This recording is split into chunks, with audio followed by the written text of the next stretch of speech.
Okay, hello everyone, and welcome to my presentation. Okay, so this is the first time that I use this app, so I hope it's working. My company is Google, and here we go. So a little bit of background on the early years. Google was established in 1996 by Larry Page and Sergey Brin in California. At the time, these two guys were students at the Stanford University. They were working on their PhD, and they both came up with the idea that if they had the right combination of algorithms, they could come up with the ideal search bar engine, and well, they were successful. Google's first name was Backrub because it determined the importance of individual pages by order of relevance. That was their whole theory when they created this series of algorithms. um, Here in the middle, I have a screenshot, a picture of Google's first web page. Um, if you can see underneath the search bar, it says index contains 25 million pages, soon to be much bigger. So they were thinking outside of the box. They wanted to go big. They had very innovative ideas, and they were successful. Today, Google has more than 60,000 employees in 50 different countries. So just so you can understand what alphabet means. It was kind of confusing for me when I started doing this research because I've never heard of alphabet before in my life. I didn't know what it was, and I couldn't quite establish that connection with Google. So I went to their website and I found this statement that I'm going to read to you. Alphabet is a collection of business, the largest of which is Google. It also includes businesses that are generally pretty or far afield for our main internet products, such as Access, Calico, Capital G, GV, Nest, Verily, Waymo, and X. We report all non-Google businesses collectively as other bits. Our alphabetic structure is about helping each of our businesses prosper through strong leaders and independence. So this alphabet incorporation, actually Google belongs to it, along with this other internet products that they're just mentioned, which are a little bit irrelevant because I never heard of them. They're not very popular or well known, and they contribute to a very small of the Alphabet's revenue. Google is pretty much their main um, service product. So just a little bit more information on Alphabet. It serves worldwide in more than 100 countries. Its headquarters is in Mountain View, California. The current CEO is Larry Page, which is the one of the students that I showed you before on the first slide, the founder. As of 2018, 18,110 employees. Main competitors, Amazon, Apple, Facebook, Microsoft Corporation, Samsung Electronics, International Business Machine, and other internet, computer, software, consumers, electronic companies.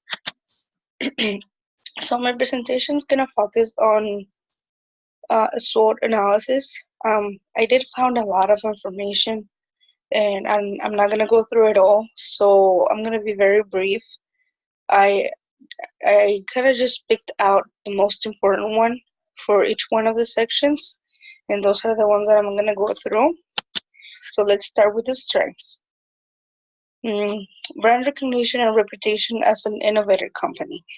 Brand recognition. We all know Google. Google is famous. I've always known.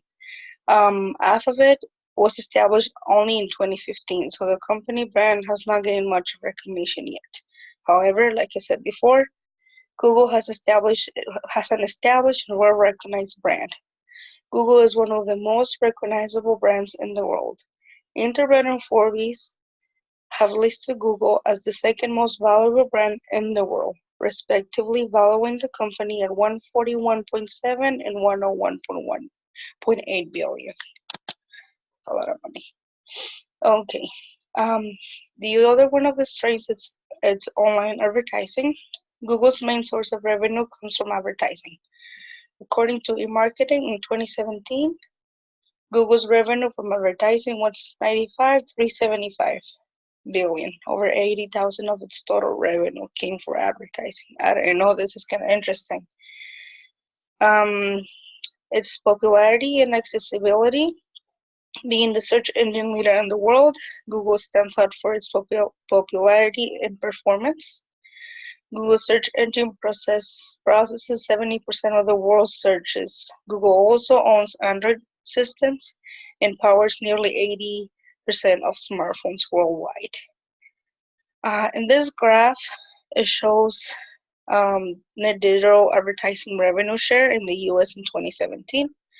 I always thought that Facebook had the biggest share for all the ads that they have until I did my research and I realized that it's Google and that advertising it's Google's main source of income. Weaknesses. So one of Google's um, weaknesses is overdependence from advertising. Um, Alphabet's Google is very vulnerable to the following changes in the digital advertising market: increasing competition, query growth rates, the evolution of the online advertising market, changes in the advertising offerings, advertising trends, and user preferences. So it's kind of ironic because one of Google's most important strengths is also its weakness.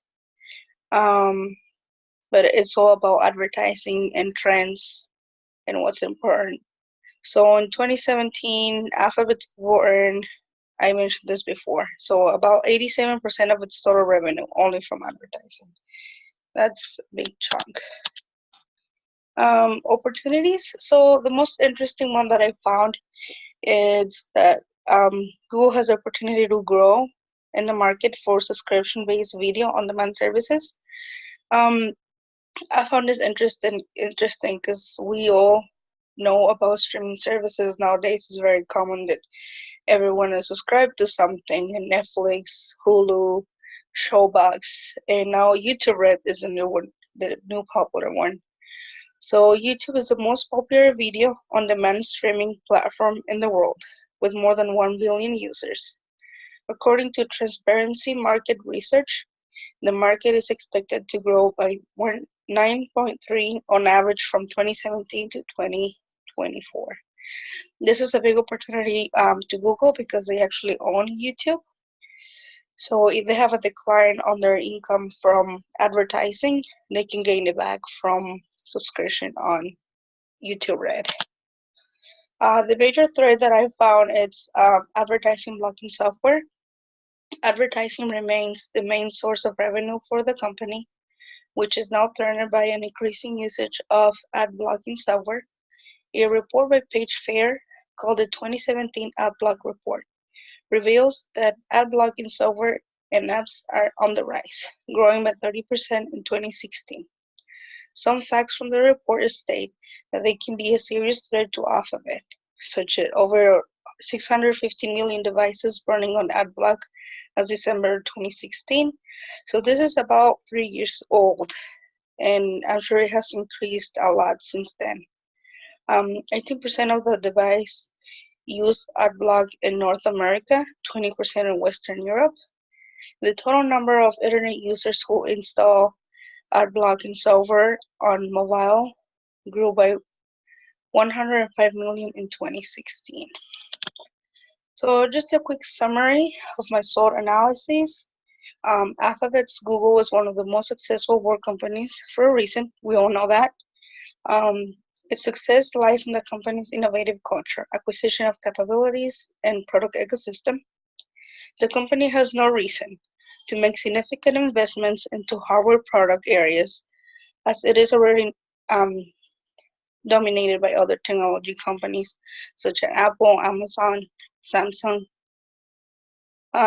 This, I think, this last statement that I read refers a little bit more to Google's devices and things that they have come up with, such as their Google Chrome computers or things like their Pixel phones, which have been quite successful, but it's not their main source of income.